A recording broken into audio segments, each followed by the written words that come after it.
ഇന്ന് ചോറിൻ്റെ കൂടെ കഴിക്കാനായിട്ട് ഒരു അടിപൊളി സൈഡ് ഡിഷിൻ്റെ റെസിപ്പി ആയിട്ടാണ് വന്നിട്ടുള്ളത്. അതിനായിട്ട് 2 ചെറിയ ഉരുളക്കിഴങ്ങും അതേ അളവിൽ തന്നെ പയറും കട്ട് ചെയ്തെടുത്തിട്ടുണ്ട്. ഇനി ഒരു 10 ചെറിയുള്ളി, 4 വെളുത്തുള്ളി, 4 വറ്റൽമുളകൊന്ന് ചതച്ചെടുത്ത് മാറ്റി വെക്കാം. ഇനി പാനിലേക്ക് 2 ടേബിൾ സ്പൂൺ വെളിച്ചെണ്ണ ഒഴിക്കുക. 1/2 ടീസ്പൂൺ കടുകിട്ട് പൊട്ടുമ്പോൾ ഒരു ചെറിയ സവാളയുടെ പകുതിയും ഒരു പച്ചമുളകും കുറച്ച് കറിവേപ്പിലയും ചേർത്തിട്ട് ചെറുതായിട്ടൊന്ന് വഴറ്റിയെടുക്കുക. ഇതൊന്ന് വാടി വരുന്ന സമയത്ത് ഇതിലേക്ക് ചതച്ച് വെച്ചിട്ടുള്ള മിക്സ് ഇട്ട് കൊടുക്കാം. എന്നിട്ട് നന്നായിട്ടൊന്ന് വഴറ്റിയെടുക്കാം. നന്നായിട്ടൊന്ന് മൂത്ത മണം വരുന്ന സമയത്ത് ഇതിലേക്ക് ഒരു 1/4 ടീസ്പൂൺ മഞ്ഞൾപ്പൊടിയും ആവശ്യത്തിന് ഉപ്പ് കൂടി ചേർത്തിട്ട് നന്നായിട്ട് ഒന്നുകൂടി ഒന്ന് വഴറ്റിയെടുക്കാം. ഇനി ഇതിലേക്ക് നമ്മൾ കട്ട് ചെയ്ത് വെച്ചിട്ടുള്ള പയറും ഉരുളക്കിഴങ്ങും ഇട്ട് കൊടുക്കാം. എന്നിട്ട് നന്നായിട്ടൊന്ന് മിക്സാക്കി കൊടുക്കാം ആദ്യം. അതിനുശേഷം ഇതിലേക്ക് ഒരു 2 ടേബിൾ സ്പൂൺ മാത്രം വെള്ളം ഒഴിച്ചു കൊടുത്തിട്ട് അടച്ച് വെച്ചിട്ട് വേണം വേവിക്കാൻ.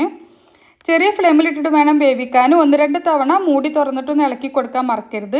ഇതിപ്പോൾ നന്നായിട്ട് വെന്തിട്ടുണ്ട്. നമുക്ക് ചൂടോടെ ചോറിൻ്റെ കൂടെ കഴിക്കാൻ അടിപൊളിയാണ്. ട്രൈ ചെയ്ത് നോക്കണേ.